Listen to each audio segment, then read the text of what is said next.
Guys, welcome to Mr. Investor Real Estate Dojo.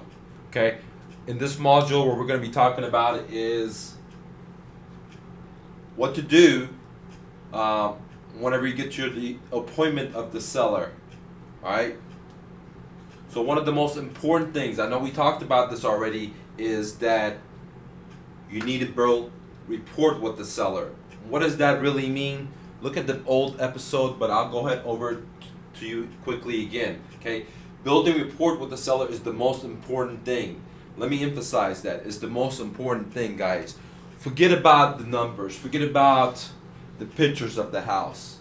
Forget about everything you may have learned. What I'm telling you is that what you want to do is build rapport with the seller. So when you get to the house, what I do is I knock on the door, I introduce myself, I give them my business card, says, I'm Mike with Mr. Investor, I give them my business card, okay? And then I ask them, hey, do I have permission to come into your house, okay? Because I just don't want to walk in there, okay? And I want to let them know that I'm a considerate guy, because I am a considerate guy, okay? Once they give me permission, once I'm in, I say, hey, Mr. Seller, do you mind giving me a tour of the house? Okay? And if I have anything in my hands, I say, do you mind if I put it here? So everything's cool.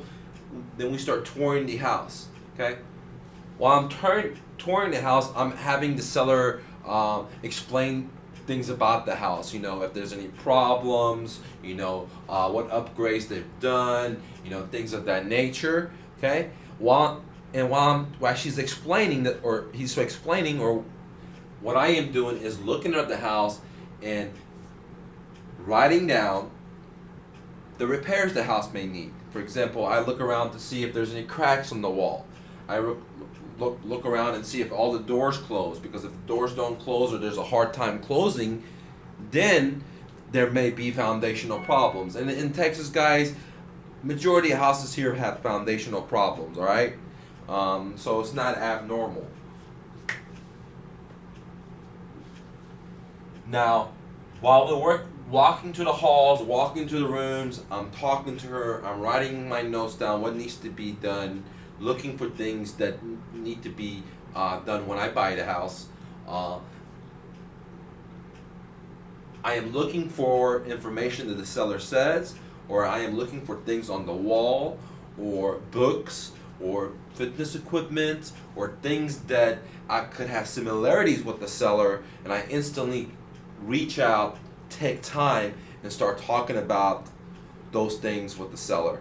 And I'm not even worried about how long it's going to take or anything like that. All I'm caring about is me bonding with the seller and having her or him like me.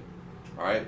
And that's the most important thing, guys. I can't emphasize this. That's why I'm taking so much time, because if you're new, or you're scared, or you don't have sales experience, or you have no negotiation experience, or you work in a cubicle most of your life, well, guys, I'm sure you're very scared, and the best way to become unscared is become friends with the seller. So enough of that. Now, once I walk around, I see everything, I build as much rapport as possible. I ask the seller where they feel comfortable sitting down, and so we could go over the numbers.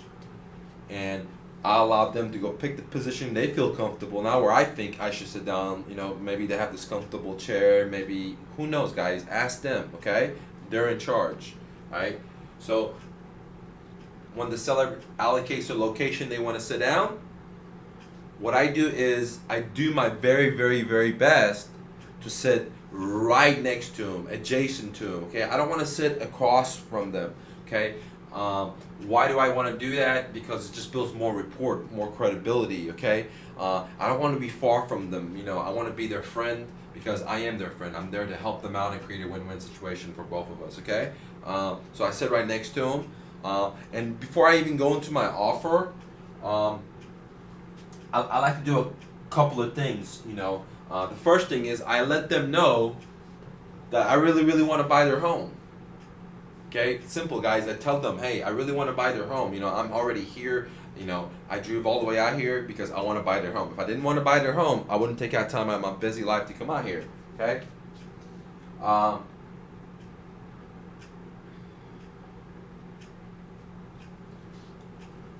And before I even spit out any numbers or start negotiation or anything like that, what I do is, I help the seller, tune into why they called me originally, which is basically their problem, okay? Because at this time they're thinking about numbers, they're becoming logical, and like I said, we only deal with motivated sellers, so, it's okay if they're logical, but they need to understand that why are they in the situation they are in and why did they call us, because that's the real reason they called us, because 97% changes of all houses in America are sold to realtors. So there's got to be a problem that the seller is motivated. So I help them realize that, and how do I know what their problem is? Well, I've been already probing and asking them open-ended question from the first time they called me. I spent 30-45 minutes talking to them, to I'm at their house and I spend as long as takes talking to them to build rapport with them. And at this time, I really know what the symptoms are. I already diagnosed the problem, and I've already have multiple solutions because I've given you those offers on step number 2, so you're ready to rock and roll, okay? And so, what am I saying? You want to help the seller realize why they called you, what and why the problem is before you give them the offer, okay? Once you help them realize what the problem is, the next thing I go into is a series of yes questions, okay? Because I want them to be positive before I give them the offer. I don't want them to be negative, because the first reaction of anything is basically no, let me give you a good example, okay guys? All right. I like making money and I like to give my money away, okay? And one day I was in my house, somebody knocked, and I don't eat canned food. For some reason, my mom had brought me a bunch of canned food that I don't want, okay? I don't even eat meat because I'm vegetarian. So, there was a knock, and there was 2 kids and a parent. And I opened the door, I was frustrated because I was working, and I opened the door, and the people asked me, hey, do you want to volunteer some canned food? And the first thing that came out of my mouth was no. Okay, the first thing, it was just like the most, unfortunately, the most easiest thing, is what I realized is people, instead of to think or anything, it's just no. And then I said no, and then I realized, hey, I have a bunch of canned food that I don't even eat, and this is such a great opportunity because I don't have to throw it in the trash, but I just realized that was just a enlightened thing that I realized that this is why sellers are so hesitant to say no to us, is because the easiest thing to do is say no. Okay, so let's go back off the canned food example and go back and dive into what we're talking about. So before I give them the offer, I want to polarize them positive. I want to make them positive, and therefore I ask them a series of yes questions. Okay, what do I mean by series of yes questions? Well, I asked the seller, hey, Mr. Jones, do you want to sell your house fast? If that was one of the problems that he or she said, then that was one of the things I bring out. And Mr. Jones is going to say, of course, yes, I do want to sell it fast. Well, Mr. Jones, do you want me to pay for your closing cost? Yes. Do you want me to give you a free move? Yes. Okay, see, now I already have set up 3 positive yeses from the seller, so I've changed his attitude from no into yes. Now he's getting easier to flow with the yes, yes, yes, yes, okay? So once that happens, the next thing I do is go into what I call my superhero closing, okay? And now, it sounds funny, and the reason it's superhero is because it's not a sales pitch, it's not no tactic. I really truly go in there and I educate the seller on all his options. Every option under the moon and the stars, guys. Okay? And the reason I do that is because, hey, I want to help the seller out. I want to take the time out and explain all his options because most people don't do that. Okay. I think I'm having technical. Okay, everything's okay. So most people are not going to do that. Most investors are not going to do that. Or most real estate professionals or attorneys and things of that nature, they're only going to give them this one aspect of it. Where I want to give them all of it, even if I can't make any money from it. For example, if if an option is for them to do bankruptcy, or an option for them is to do just do a deed in lieu, I'll give them all their options, every single option available to them. Okay, and then I ask them, which one of these options do you lean towards, Mr. Seller? And he or she's going to tell me, okay, hey, I like option number 2 and 7. Okay, and I'll go with that. I'm not going to force the seller. If the seller is a square, I'm not going to, force them to fit into a triangle, guys. It just doesn't make sense. It doesn't make sense. So my job, as being, doing sales since high school, is one thing I've learned is that you can't change somebody. You can't force somebody to do something they don't want to do. And so the best way to get a deal is to educate people. Okay, if you educate them, you give them all the information. That way, you're allowing them to make an educated decision on which route they want to go with, and they could research it further and verify the information you have said is true, and it's going to make them have even more trust and credibility in you. Okay, so instead of going there and say, "Here's my cash offer," and give them a bunch of sales, high pressure sales, it may work for other people. Have I done it before? Man, when I was younger, but it just doesn't work for me. I like to be a superhero. I like to go out there and the seller to remember me for the rest of their life. When they call me, I know their story. I don't care if I did the deal 3 years ago. I still remember them. And so that's the kind of relationships I like to build. Okay, guys. But that's just me. I'm gonna give you what I do, and you guys, if you have better things to do, I highly recommend to modify it and make it your own. But so, going back to the story is that build report, tell them you want to buy the house, ask them a series of yes questions. All right? Once you do that, then you go into the offers. All right? You're going to give the seller multiple offers, and then you're going to ask them which one are they going to lean towards, okay? And you're going to explain each offer. You're just not going to say bam, bam, bam, bam. You're going to explain each offer. All right. Now, I know you guys are gonna be able to get these deals on the contract. So the next step is, once you give them the offer, you ask them which one they're gonna lean with. You're gonna go ahead and close with that, and then you're gonna put it on the contract, guys. Okay, which is step number 5.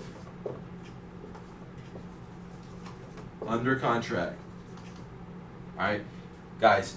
This is the whole reason why you win there. Don't forget that. All right. Now, out of 10 students, myself included, this is always the hardest thing, in any sales, okay, is what I call asking for the money, okay? When you ask somebody, hey, pay me now. It's very hard. When I was younger in high school, in college, did some personal training, for quite a while, and what I've learned was that, man, at first it was very hard to ask for the closing, but once I practiced, failed, maneuver, change around my tactics, I learned that educating the buyer is the best way, and then you just ask for the money, because majority of the times they're ready to say, hey, let's go ahead and sign up, okay? So, but 9 out of 10 students are going to have to hiccup here, and they're not going to ask for the money because it's going to be very hard for them, okay? And what is asking for money? In this case, we're not even asking for money. All we're going to do is just pull up a sales agreement, and they fill it out. Now, whenever you're at the seller's house, you got to make sure that you're not using negative connotated words, okay? What I mean, for example, is you don't want to say contract. You want to say sales agreement, okay? Or real estate purchase agreement, okay? This contract just has a negative connotation to it where, purchase, like, oh, I'm going to sell my house. So, just little things like that is what's going to make somebody a better salesperson compared to somebody that's going to struggle, guys, just using the long words. It's really not wrong, but it has a negative connotation to it.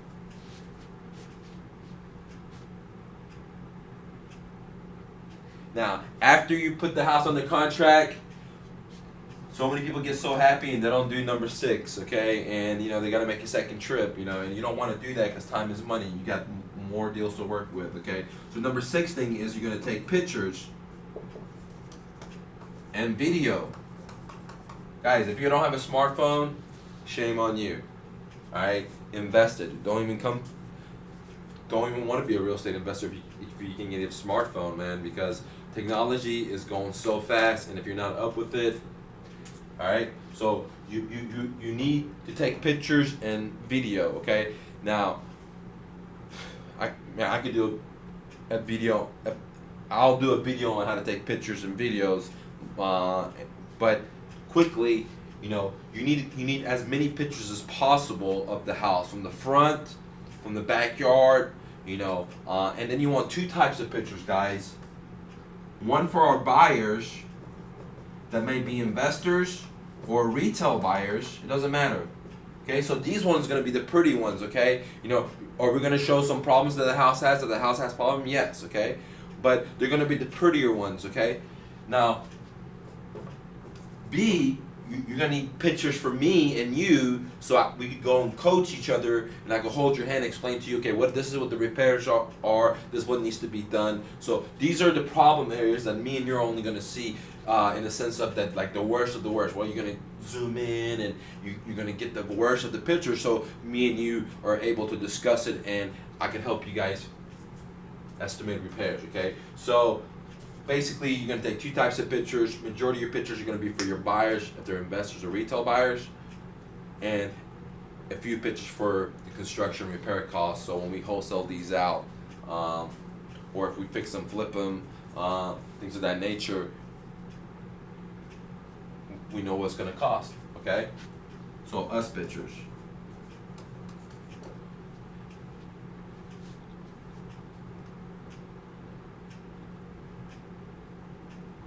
Alright guys, don't forget about the video. Once you take the pictures, do video. You know, start from the front, walk your way back. Now some people ask me, should I talk in there? Some people ask me, you know, should I say nothing? It just all depends on you, okay? If you like to talk, go ahead and talk. If you don't want to talk, then don't talk, okay? It all depends on what you want to do, okay guys? So that answers that question. I've heard that a few times.